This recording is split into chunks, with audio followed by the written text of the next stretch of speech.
आज आपण करतोय एक आगळीवेगळी डिश, चपातीची गुंडाळी, जी नाश्त्यासाठी उत्तम आहे आणि ती घरातील सामानामध्ये मस्त बनते.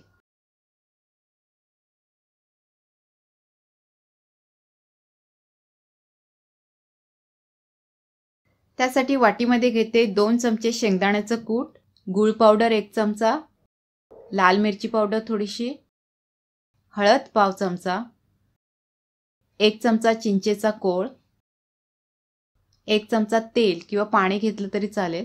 थोडंसं घट्टसर असं मिश्रण तयार करायचं. चपातीला थोडं पाणी लावून घ्यायचं.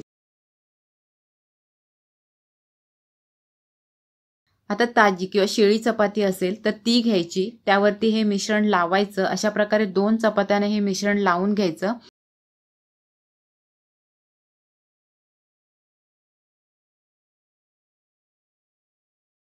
आणि ते असं गोल गोल असं करून घ्यायची, त्याची गुंडाळी करून घ्यायची. चपातीची गुंडाळी मस्त अशी करून झाली की चाकूने त्याचे छोटे छोटे पीसेस करून घ्यायचे.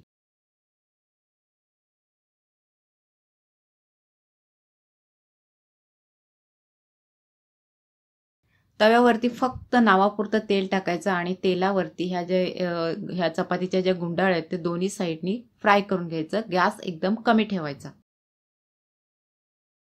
दोन्ही साईडनी फ्राय केल्यानंतर यासाठी सॉस पण नको, चटणी पण नको, अशीच ही चपातीची गुंडाळी एकदम मस्त आणि चटकदार लागते. अजून आपल्याला कुरकुरीत हवे असेल तर डीप फ्राय पण करू शकता. आणि डीप फ्राय करायची नसेल, तेलाचा वापर आपल्याला कमी करायचा असेल तर आपल्याकडे भन्नाट अशी एक कल्पना आहे, ती म्हणजे हे हे जे गुंडाळ्या आहेत त्या फ्राय केल्यानंतर गॅस बंद केल्यानंतर त्याच तव्यामध्ये थोड्या वेळ ठेवायच्या.